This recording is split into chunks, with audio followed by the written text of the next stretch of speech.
Sua missão é apenas uma: prestar atenção no que está bem à sua frente. É o que basta para tudo em volta atrair o seu olhar. Tipo, eu tô conversando com você aqui, um passarinho canta, ou então cai alguma coisa no chão. Eu não me conecto. Para evitar brigas e mal-entendidos, o Luiz só fica num restaurante se tiver lugar no fundo do salão. Eu sento virado para a porta de entrada do restaurante. No início eu ficava assim, nossa, será que ele tá olhando? Aí passavam umas mulheres assim mais bonitas e depois eu entendi que ele olha para todo mundo. Um hábito que ele desistiu de querer controlar. Quem entrar no restaurante eu vou olhar. É automático, não tem se prender a cabeça ou só os olhinhos. Luiz é um empresário de 64 anos, bem-sucedido, saudável e feliz no casamento. Hoje ele vai contar como aprendeu a lidar com o transtorno de déficit de atenção e hiperatividade, o TDAH.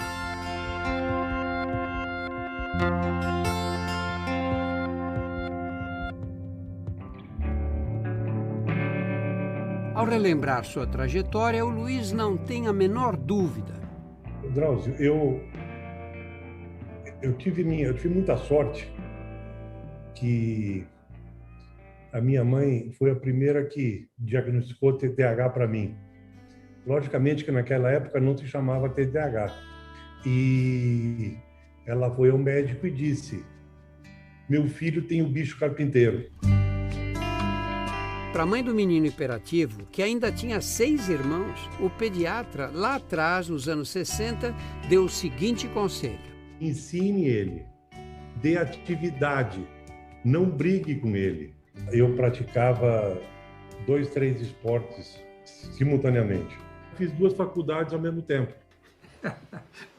Cara agitado mesmo, hein? 40 anos depois, a mãe do Emanuel teve uma experiência completamente oposta ao tentar descobrir por que o filho de 7 anos era tão agitado. Eu ouvi de médicos renomados várias coisas do tipo: mãe, você precisa dar limite para essa criança. Mãe, essa criança precisa ficar de castigo. Não existe castigo que resolva um comportamento causado por um desequilíbrio químico na comunicação entre os neurônios dentro do cérebro. O que parece malcriação, na verdade é uma disfunção em capacidades importantes como concentração, memória, administração do tempo e controle de impulsos.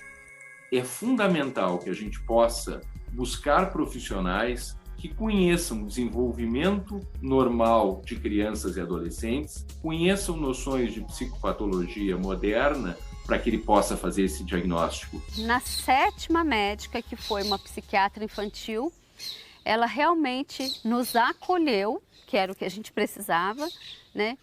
E explicou calmamente todos os passos de o que é um TDAH. Denise também não esquece o acolhimento que recebeu ao buscar um grupo de apoio. De amigos de coração, hoje todos os nossos filhos são adultos e é uma vitória, cada uma aí dizendo: olha, meu filho formou, meu filho está trabalhando, meu filho está namorando, meu filho casou. O TDAH não tem cura, mas tem tratamento, como você viu no domingo passado. Envolve um tripé de ações. Psicoeducação, que é conhecer os sintomas e todos os aspectos do transtorno. Medicação, necessária em grande parte dos casos. E, por fim, a psicoterapia. Da terapia eu sempre mantive a minha vida toda e atualmente eu faço toda segunda-feira. Com a ajuda da medicação e dos esportes, Emanuel controlou a hiperatividade, terminou a escola e decidiu estudar direito.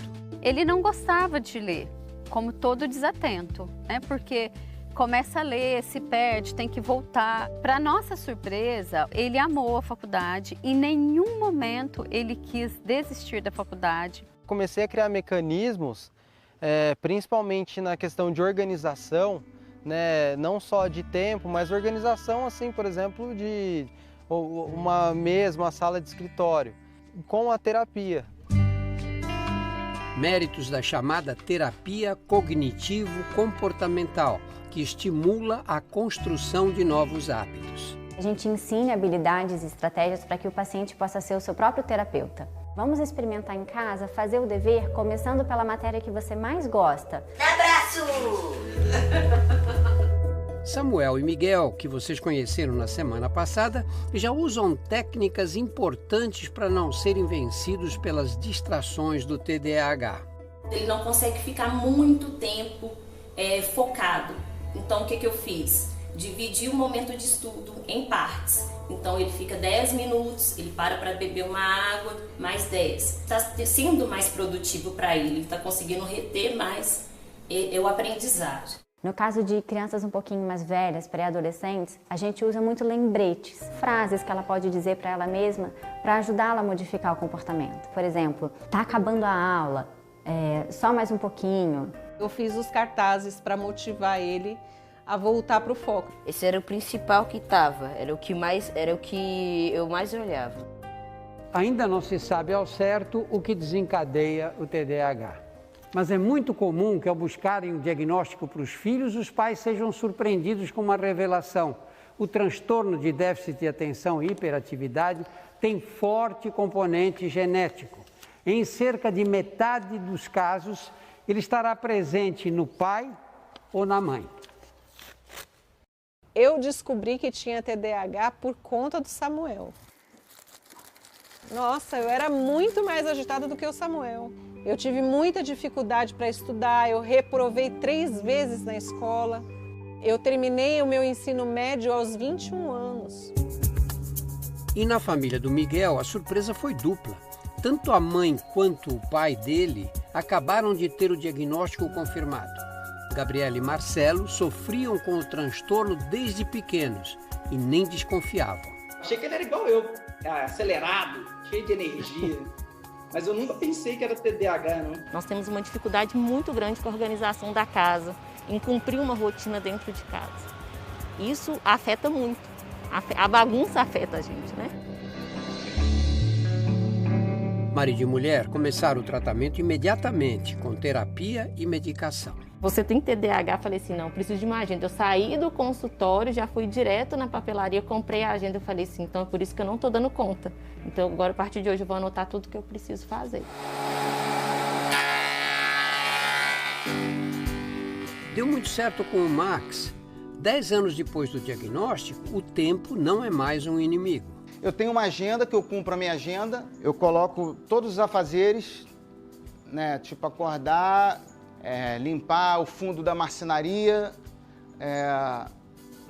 pintar a janela do quarto. O tratamento ele ensina, ele te habilita a se tornar uma pessoa, você foi consertado. Max reconstruiu a vida pessoal e também a profissional. Eu consegui fazer o que eu queria, que era ter minha marcenaria e tocar o meu trompete, cantar e fazer minhas músicas e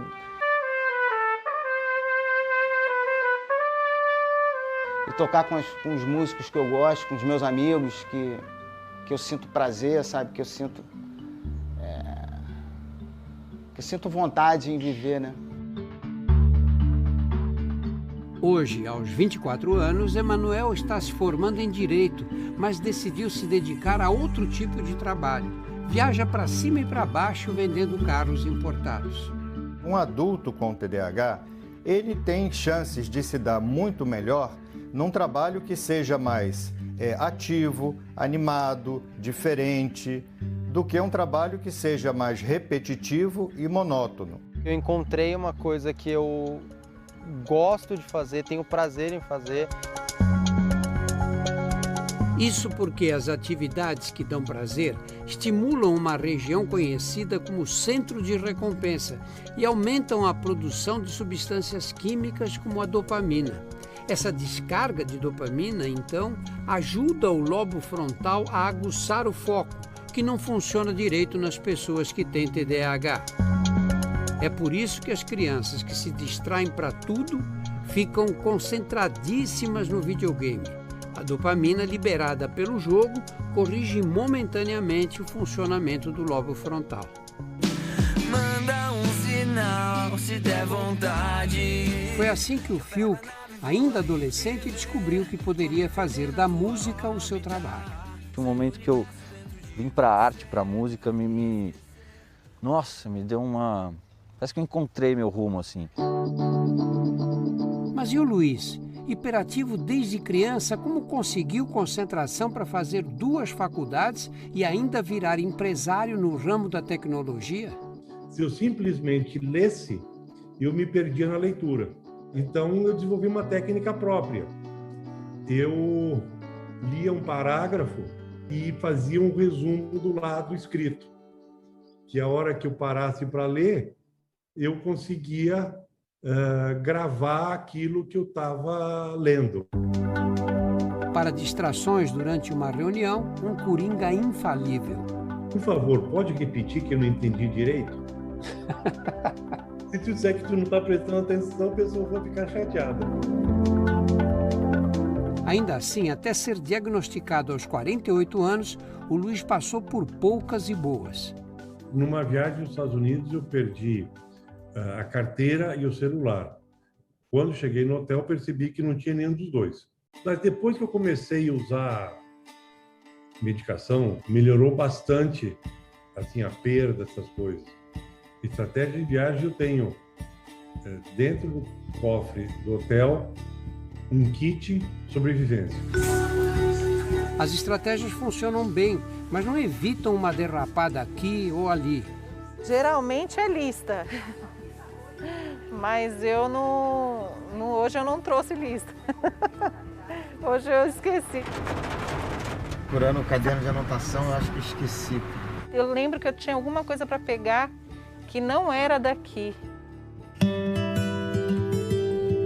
O tratamento transforma os deslizes em fatos isolados. É plenamente possível que um indivíduo com TDAH possa ter uma ótima vida acadêmica, um excelente desempenho profissional e uma vida social, conjugal e familiar bastante satisfatória.